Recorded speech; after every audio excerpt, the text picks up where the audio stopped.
Allez, plongeons directement dans cette exploration. Aujourd'hui, on va décortiquer cette infrastructure fascinante, cette toile invisible qui fait tourner notre vie numérique.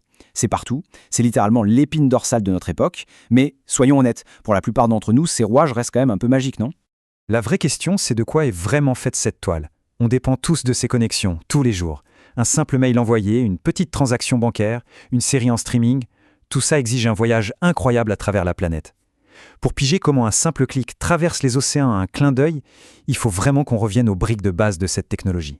Au menu de ce décryptage, on va suivre un cheminement très logique. D'abord, on verra l'essence même des réseaux. Ensuite, on parlera de leur étendue géographique, avec les fameux LAN et WAN, les modes de transmission, la forme physique de ces réseaux, les équipements qui relient tout ça, et pour finir, on s'attaquera aux câbles et supports essentiels. Première étape, l'essence des réseaux informatiques. Concrètement, c'est quoi un réseau à la base? Eh bien, c'est tout simplement une bonne d'appareils, qu'on appelle dans le jargon des hautes, accompagnée de divers périphériques.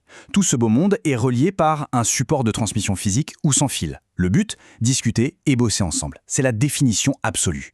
Et l'évolution de tout ça est juste dingue. On est passé de l'informatique ultra fixe des années 95 où il fallait s'asseoir devant un gros bloc déconnecté à une ère ultra mobile. Et là, on fonce tête baissée vers l'Internet de tout. Imaginez un peu, on s'attend à connecter 50 milliards d'objets. C'est gigantesque. Mais au fond, pourquoi s'embêter à construire des infrastructures pareilles? C'est super pragmatique, on centralise pour mieux partager. L'idée, c'est de mutualiser du matériel qui coûte un bras, genre de grosses imprimantes, et de partager des fichiers ou des bases de données. Et bien sûr, ça permet d'assurer des services non-stop comme le web ou les emails. Bref, on cherche l'efficacité maximale. Passons maintenant à l'échelle géographique avec les LAN et les WAN. Visuellement, le contraste est saisissant. D'un côté, on observe un petit groupe d'ordinateurs bien tranquilles dans leur coin, et de l'autre, une toile mondiale, tentaculaire, où les lignes de communication se moquent complètement des frontières et des océans.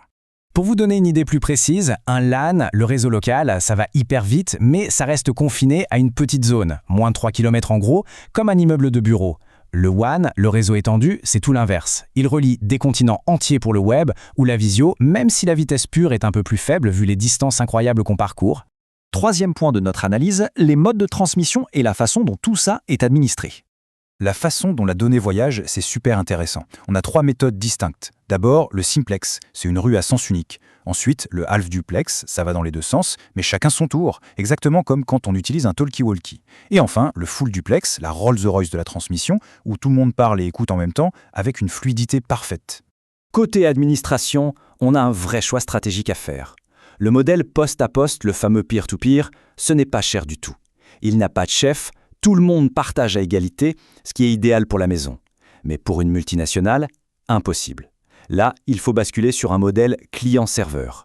Ça coûte plus cher parce qu'il faut investir dans un gros serveur central, mais c'est la seule façon d'avoir un stockage massif et vraiment évolutif.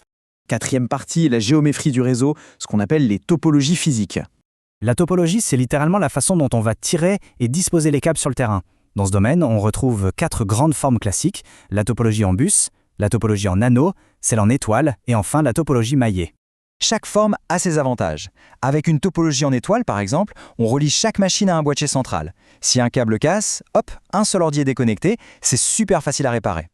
À l'extrême inverse, la topologie maillée connecte absolument tout à tout. C'est quasiment indestructible en cas de panne. Mais je vous laisse imaginer le budget câblage. Une folie furieuse. Regardons la topologie en bus à un court instant. Elle utilise un seul et unique câble central, la fameuse colonne vertébrale, sur laquelle on vient brancher tous les appareils avec des connecteurs en T. L'avantage, c'est ultra économique et facile à installer. Le gros inconvénient, c'est risqué côté sécurité, et si le trafic devient trop dense, le réseau entier se met à ramer sévèrement. On zoome encore un peu. 5e chapitre, les fameux équipements de connexion. La vérité, c'est que sans ça, rien ne marche. La carte réseau, ou NIC en anglais, c'est le petit adaptateur sur votre carte mère qui fait le pont direct entre votre PC et le reste du monde. C'est cette carte qui traduit le langage interne de votre ordi en signaux électriques ou sans fil, prêts à voyager. C'est l'interface absolue.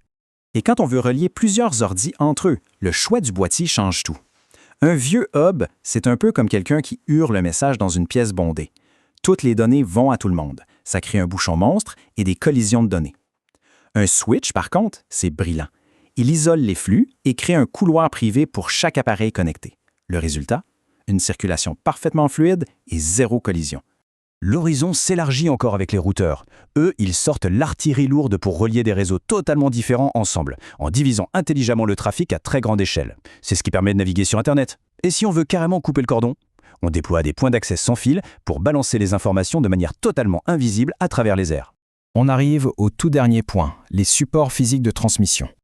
Parce que oui, au bout du compte, le monde numérique repose sur du matériel très concret. Les données voyagent dans les bons vieux câbles coaxiaux, dans les câbles en cuivre hypertorsadés équipés des classiques embouts RG45. Elles se baladent aussi dans les ondes sans fil bien sûr, et enfin, dans la reine incontestée de la vitesse, la fibre optique.